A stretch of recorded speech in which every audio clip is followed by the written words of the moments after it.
बड़े भाई का त्याग। मेरा नाम अक्षत है। मैं पेशे से एक वकील हूँ। एक दिन मैं अपने ऑफिस में हमेशा की तरह बैठा था। एक पार्टी आई, हाथ में पेपर बैग, झुर्रीदार चेहरा, बड़ी हुई दाढ़ी, गंदे कपड़े और बोले, हम पूरी ज़मीन पर स्टे लगाना चाहते हैं। अन्य कौन से कागजात की आवश्यकता है और इसका कितना खर्चा होगा। मैंने उन्हें बैठने को कहा। वह कुर्सी पर बैठ गए और उनके सारे दस्तावेज चेक किए। उनसे जानकारी लेने के बाद आधा घंटा लग गया और मैंने उन्हें बताया, आइए आपके मामले पर विचार करते हैं। आप ऐसा करें और 4 दिन बाद वापस आएं। 4 दिन बाद पार्टी फिर उसी अवतार में आई। भाई के प्रति गुस्सा अभी भी कम नहीं हुआ था। मैंने उन्हें बैठने को कहा और वह बैठ गए। फिर मैंने बात शुरू की। मैंने आपके दस्तावेज देखे। आप दोनों भाई और एक बहन, आपके माता पिता आपके बचपन में ही चले गए थे। आपकी शिक्षा 9वीं पास, छोटा भाई MA B.Ed। आपने अपने भाई की शिक्षा के लिए स्कूल छोड़ दिया, खेती में लंगोटी पर मेहनत की, नितिन जीजा जी के कुएं पर पत्थर फोड़े, गणेश बाबू के गन्ने के खेत में मेहनत की, लेकिन भाई की शिक्षा के लिए पैसों की कमी नहीं होने दी। एक बार बहन खेत में गाय भैंस को चरा रही थी। आपका भाई स्कूल से आ गया था। कैसे वह भैंस के पीछे गया और उसे भैंस के सींग लग गए। संपूर्ण शरीर खून से लथपथ हो गया था।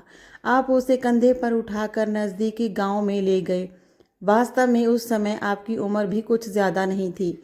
आपके भाई ने BA में एडमिशन लिया। आपने फिर से ज़ोरदार श्रम करना शुरू कर दिया, लेकिन अचानक उसे किडनी की समस्या होने लगी।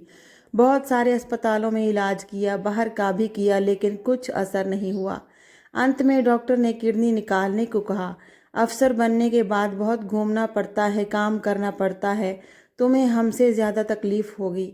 हम खेती में रहने वाले लोग, हमें एक किडनी होगी तो भी चलेगा। ऐसा कहकर आपने अपने भाई को एक किडनी डोनेट कर दी। आपकी पत्नी के नहीं कहने के बावजूद आपने किसी की न मानी। भाई MA की पढ़ाई के लिए हॉस्टल पर रहने गया। घर में अगर कभी नॉन वेज बनता था तो आप डिब्बे में पैक करके अपने छोटे भाई के लिए ले जाते थे। कोई त्योहार आया तो पूरियों का डिब्बा घर से लेकर आप हॉस्टल का अंतर 25 किलोमीटर पर उसे देने के लिए साइकिल से जाते थे। उसके बाद जब छोटे भाई को नौकरी लगी तो आपने गांव में मिठाई बंटवा दी। 3 साल पहले उसकी शादी हुई थी। भाई को नौकरी मिल गई, भाई की शादी हो गई। अब तुम पत्नी बच्चों के साथ सुखी रहोगे। लेकिन हुआ उल्टा ही। शादी के बाद से भाई घर नहीं आता। बुलाते तो कहता है कि मैंने अपनी पत्नी को वचन दिया है। घर पर पैसे देता नहीं। पूछने पर कहता है कि कर्ज है। पिछले साल नागपुर में फ्लैट लिया। पूछा तो बोलता है कि कर्जा लेकर लिया है। सब कुछ कहने के बाद में थोड़ी देर रुका और फिर कहा, अब आपका कहना है कि उसने अपनी कमाई का लिया हुआ उस पर स्टे लगाना है। उसने जल्दी से कहा, हाँ बराबर। तभी मैंने कहा, स्टे लागू किया जा सकता है। भाई द्वारा खरीदी गई आय का हिस्सा भी आपको मिलेगा, पर आपके द्वारा दान की गई किडनी वापस नहीं की जाएगी। आपने उसके लिए जो जीवन बिताया वह आपको कभी वापस नहीं मिलेगा।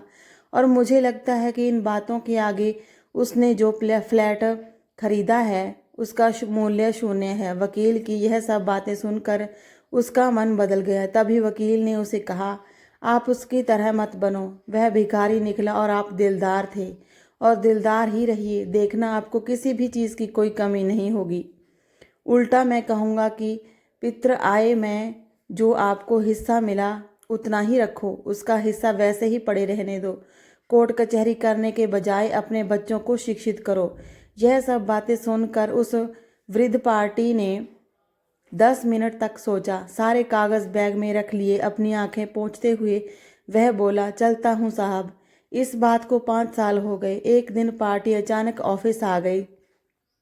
साथ में एक गोरा चिट्टा लड़का, हाथ में बैग था। मैंने कहा उन्हें बैठने को। तभी वह बोला, मैं बैठने के लिए नहीं आया हूँ साहब, मिठाई देने आया हूँ। यह मेरा बेटा न्यूजीलैंड में रहता है, कल ही आया। अब गांव में 3 मंजिला घर है, 8-9 एकड़ खेती ली है।